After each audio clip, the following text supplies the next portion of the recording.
Happening now, officials investigate the death of a Westfield man at the Chautauqua County landfill. Details coming up. Plus, 9 new COVID-19 cases are reported here locally. And it's been a wet morning and some more showers are on the way ahead of one day of cooler air. Then we go back into the heat. I've got the details next. The news at noon starts now. Live and on demand, this is WNY News Now. And thanks for joining us for WNY News Now. I'm Justin Gould. The Monday afternoon death of a Westfield man dumping garbage at the Chautauqua County landfill has been ruled an accident.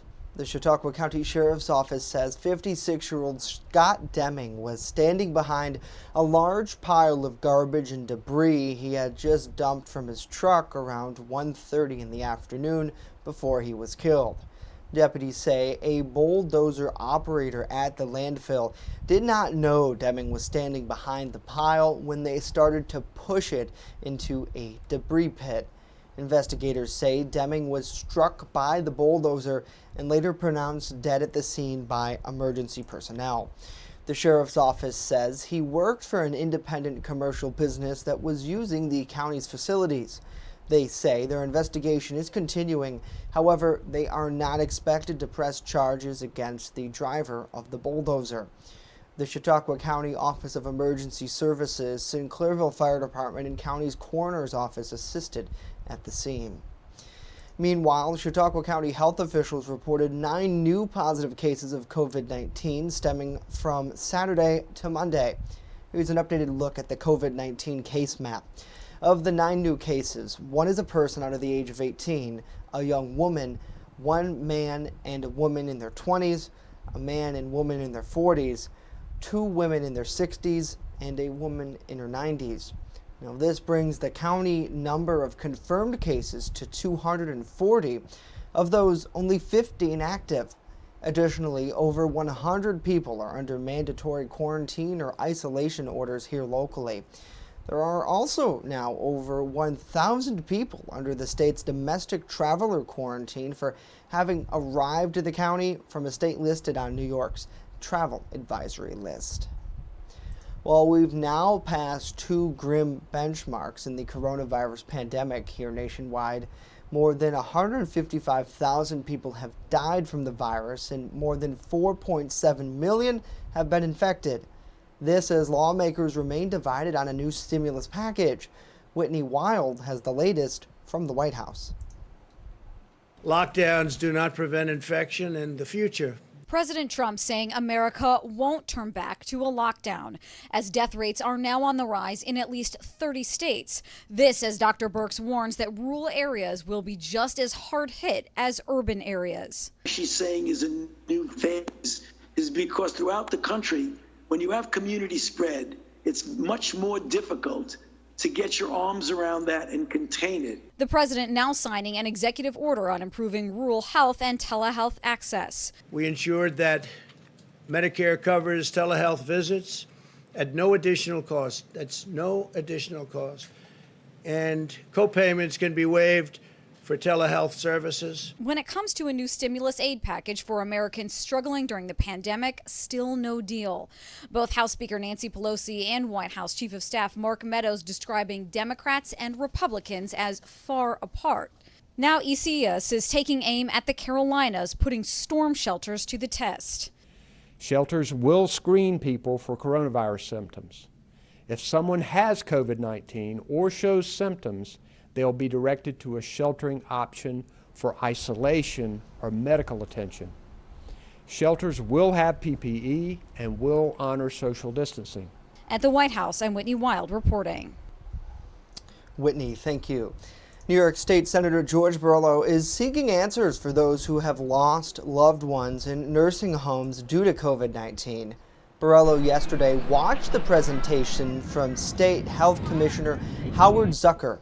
Zucker and Governor Andrew Cuomo have come under fire recently from several Republican lawmakers for their nursing home policies during the pandemic.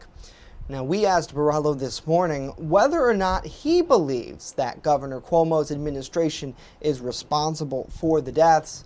The Republican senator says that action needs to be taken to find out more information about what or who are responsible for those deaths here in the state. And that's why we need an investigation. I am not qualified to say if that's the case or not. All I know is that the nursing home deaths here in New York State are a large percentage of the overall deaths, that the numbers that we are getting, many believe are incorrect. And for the most part, people believe that they are actually understated. And that's really concerning. He says the known number of deaths is around 6,500, but adds the actual number of deaths could be as high as 10 to 11,000. Well, we thank you for joining us for WNY News Now as we continue to put facts over fear in our coverage of COVID-19. Let's check in with the comments and see how everybody is doing today. Good to see Pam, David, happy Tuesday to you. Tracy chiming in. Hello, favorite news crew. We appreciate that, Tracy. We wouldn't do it if it wasn't for viewers like you. We really thank you. Good to see Joseph, Butch, Tina, David, and Wendy. As always, great to have all of you here. Happy Tuesday. Let's switch gears now and get a check of our First Defense weather forecast. That's where we find Chief Forecaster Dakota Hunter. And unlike yesterday, Mr. Hunter, we had lots of sunshine out there. It looks like today we might be dodging a couple of rain showers. Yep, the sun is not out today. It's a completely different story. This is a live look coming from Findlay Lake. Just lots of clouds around 69. But this dew point number, this is key. It's up there again in the mid 60s. So it's going to be feeling a little bit humid once again today. This is the batch of rain that moved through the southern tier this morning. But notice how on radar, look at how it just kind of like fizzled out as it moved toward Jamestown's direction. So all of that kind of fizzled out. But there's still a little bit of development back to our west over Lake Erie. And we're still going to be in some scattered showers and thunder showers later in the day. And if you peek further back to the east, that's the remnants, not all this, but this is the remnants of Isaias that is now riding along the east coast. It's actually centered now in Pennsylvania. 66 here in town, 70 in Mayville, 68 in Fredonia, 69 Clymers, 76 over in Erie, 70 Randolph, and 66 also in Olean. So temperatures are down today, but the humidity is not going to make it feel that much better. So through the afternoon today, occasional showers, maybe a couple rumbles of thunder, definitely possible through the afternoon. Downpours are likely, so when it does rain, there could be some heavy pockets of rain embedded within it. Quite humid, but mostly cloudy breaks. 72 to 77 should be where we top out today, with a northwest wind averaging about 6 to 12. Tomorrow will be a cool day, but then the heat returns as we go into the weekend into early next week. We'll talk about it in a few. Justin? All right, Dakota, thank you. Lawmakers in Chautauqua County have appointed a new human resource director. Findlay Lake resident Gene Riley was appointed to the position during a special Zoom meeting of the Chautauqua County Legislature yesterday afternoon. Now, Executive P.J. Wendell says that Ripley comes to the county with many years of experience. And that's why we need an investigation. I am not qualified. Gene comes to us with 15 years experience, combined with training, leadership development, executive management, and project management. She holds a bachelor's degree in communication and a master's degree in human resource management. Has had previous positions as a human resource manager and director. Worked in various environments, including corporate, manufacturing, multi-state, multi-site, as well as union and non-union experience, and an extensive background in employee relations, compensation, benefits, recruitment, safety, and security. Riley will be filling the position vacated by Jessica Wawinski, who is moving out of the area. The U.S. Postal Service says it will be able to handle the extra mail from this November's general election.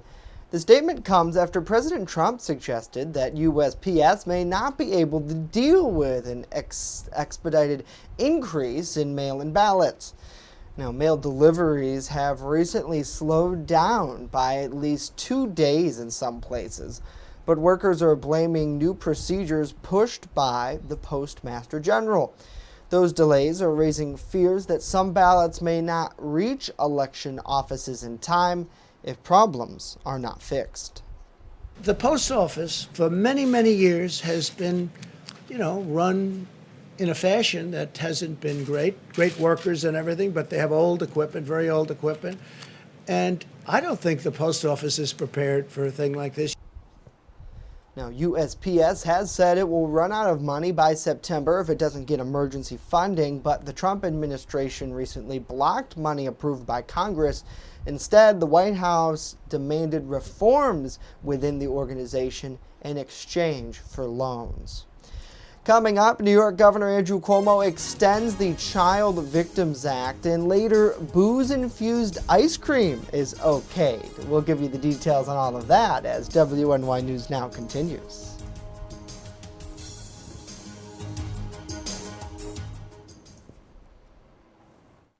With coverage that matters, this is WNY News Now. EagleZip.com is your local one-stop shop for all of your home and business computer needs. Located on Fluvan Avenue Extension, just outside of Jamestown, EagleZip.com sells and services all brands of desktops and laptops, as well as servers and network equipment for your business. All new computer sales include transferring your data from your old computer, plus a 2-year warranty. Call EagleZip.com today. Stop by EagleZip.com today and let us make computers easy for you. When you're on the go, stay in the know by downloading the WNY News Now mobile app. Stay up to date on local news, weather, and sports that matter to you. Plus, subscribe to breaking news and weather alerts from the team that puts coverage first. In addition, watch news as it happens with the Southern Tier's only 24/7 streaming network. Download the WNY News Now app right now. It's free on the Apple App Store and Google Play Store. You're watching WNY News Now, where coverage comes first. And welcome back. People who were sexually abused as children will have more time to file legal claims under a new state law against individuals in public and private institutions after concerns that the COVID-19 pandemic was keeping survivors from coming forward. Advocates and survivors had been pressing for an extension of the Child Victims Act amid the shutdown and disruption caused by the virus. Governor Andrew Cuomo announced yesterday he signed the latest extension of August 14th, 2021 for the legislation.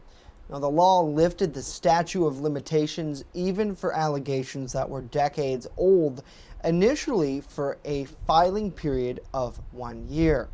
New York's law allows individuals to file civil lawsuits for childhood sexual abuse before they reach the age of 55.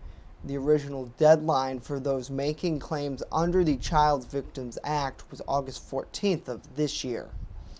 Meanwhile, the governor also signed legislation allowing liquor-infused ice cream and frozen desserts. According to the governor's office, the law will help New York's dairy farmers, liquor and craft beverage producers, as well as dairy processors and manufacturers and restaurants meet a new increased consumer demand. The measure would limit the percentage of alcohol in ice cream to not more than 5% of alcohol by volume and would require the same product labeling and warning statements similar to that on a bottle of beer or wine. New York now ranks in the top 5 nationwide for its number of craft beverage producers. The state ranks first in the U.S. for the number of hard seltzer producers, second for craft breweries and distilleries, and fourth in the country for the total number of wineries. Well, mortgage rates are at an all-time low, but if you're thinking of refinancing, there are some things you should know, as Mandy Gaither explains in today's Consumer Watch. For the first time in history, an average 30-year fixed loan fell below 3%. Chief business correspondent Christine Roman says rock bottom rates are pulling buyers back into the housing market and sparked a surge in refinancing.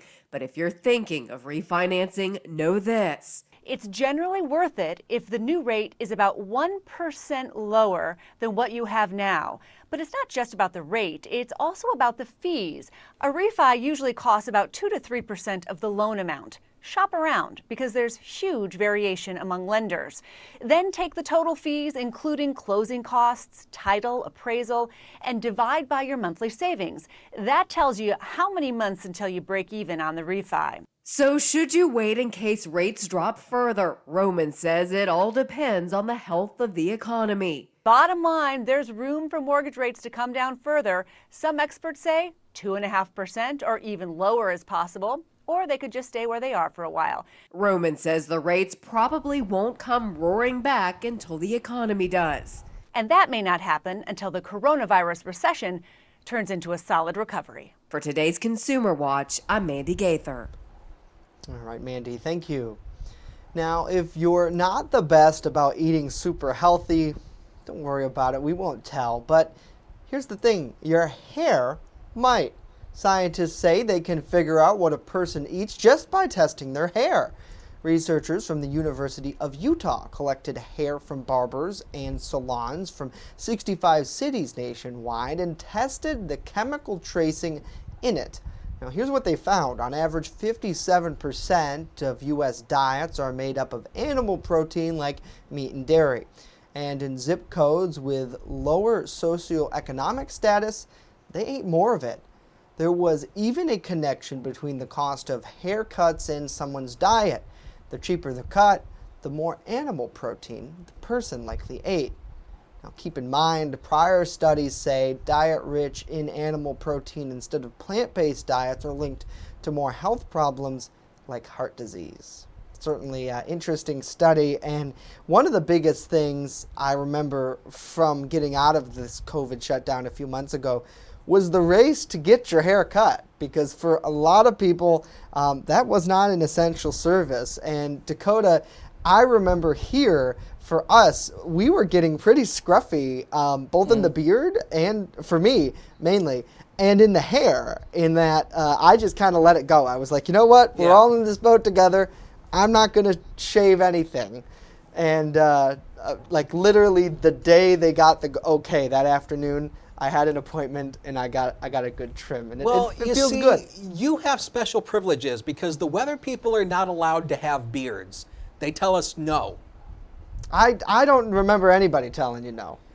Yes, we are not allowed to have beards because, in the words of some of if you have a beard and you work in the news business, it makes you look like you're hiding something, like you cannot be trusted. I don't feel like that's what they tell me. I feel like so a lot that's of why people, I can't have a beard. A lot of people trust. I mean, the beard is just a hairstyle. We talked about this yesterday about sources. I feel like it's where you get the information from, not necessarily what the person looks like. And I think that goes for skin color, for hair color, for gender.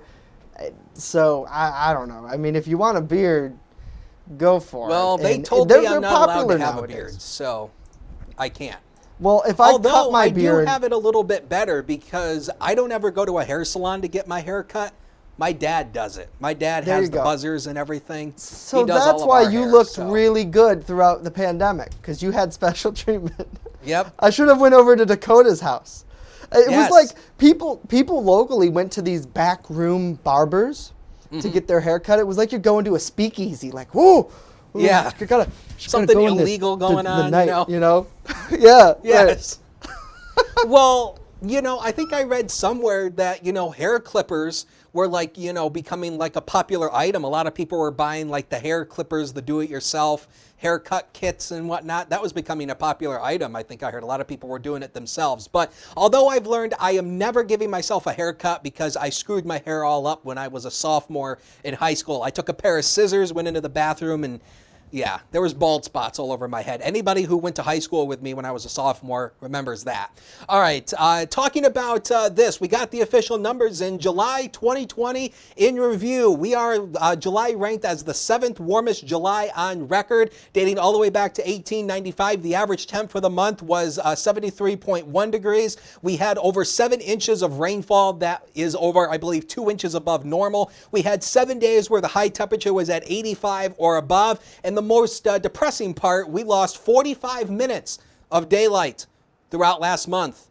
Yeah, The days are getting shorter. 66 degrees at the airport as a noon hour, north wind of 9, dew point up there 64. And again, part of the reason the dew point is up is obviously because we have some rain that is falling across the area right now. As we take a look at First Defense Doppler, a lot of the widespread rain that we had this morning has started to taper off, but you notice back to the east, there is a lot of the heavier rain out here. Some of this is actually in association with Isaias, but there's actually a little bit more development back over Lake Erie. So a lot of this is going to be moving through the afternoon. So scattered showers and thunderstorms through the afternoon will be likely, not everywhere. Here's where Isaias is now. It is riding up along the Pennsylvania coast.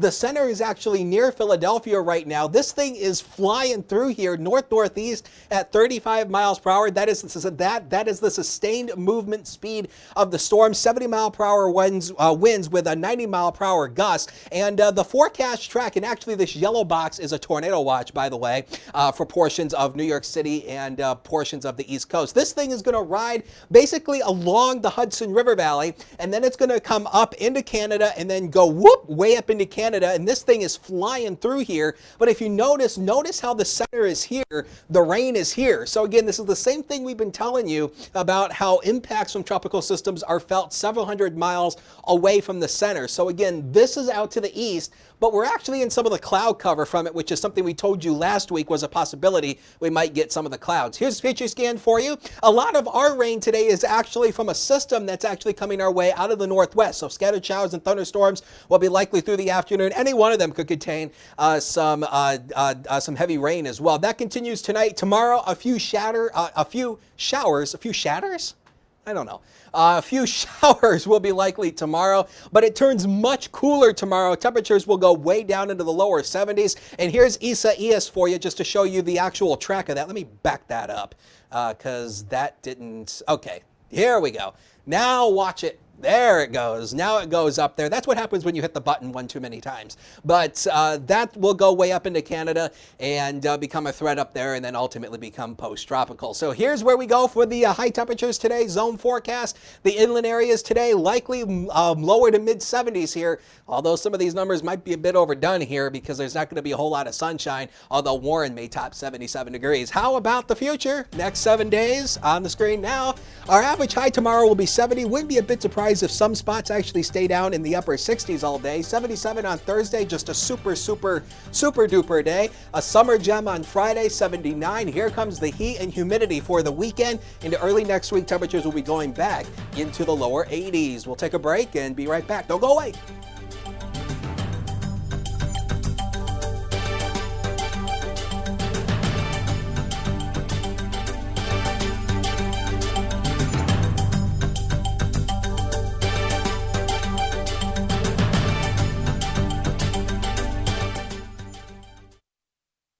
You're watching WNY News Now, your source for breaking news. Want weather now? Download the WNY News Now mobile app and stay up to date on severe weather alerts. Plus, anytime hazardous weather strikes, stick with the Southern Tier's only 24/7 streaming network that keeps you safe. You're all in a tornado warning, so now is the time to go to a safe place, small room, lowest floor, near the center, away from windows. What are you waiting for? Download the WNY News Now mobile app today. It's free in the Apple App Store and Google Play Store. There's an old saying, there's no news in the newsroom. Well, it's true. The time I spend at the anchor desk is just part of my day. Most of our time is spent gathering stories in the community, stories that matter to you. We can't do it alone, and we need your help. When you see breaking news or have a news tip we should know about, drop us a line on Facebook today, email our news desk, or call our newsroom at 488-7226 so we can bring those stories straight back to you. You're watching WNY News Now, where coverage comes first. And welcome back. If you were alive in the 1990s or first decade of the 2000s, surely you'll remember the Got Milk advertising campaign. Well, it's back. Only this time, it's geared towards the YouTube TikTok generation. Yes, ads are part of it, but so are videos like this one right here. It shows Olympic swimmer Katie Ledecky swim the entire length of a pool while balancing a glass of chocolate milk on her head. the dairy industry admits that sales have taken a hit due to people eating out more and the plant-based alternatives like almond and oat milk. But that's not what surprised the campaign's resurgence. Milk producers say they're capitalizing on a spike in milk sales they noticed after the COVID pandemic took hold. That could be because people are eating at home more. And also when people panic, they tend to buy things like bread and milk. We certainly know about that here in Western New York. And you know what goes great with milk?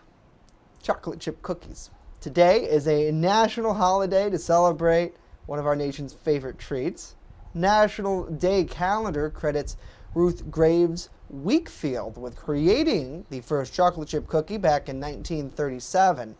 Now the story goes where she was making cookies and ran out of baker's chocolate. So she tossed in some semi-sweet chocolate, and well, the rest is history and also dessert.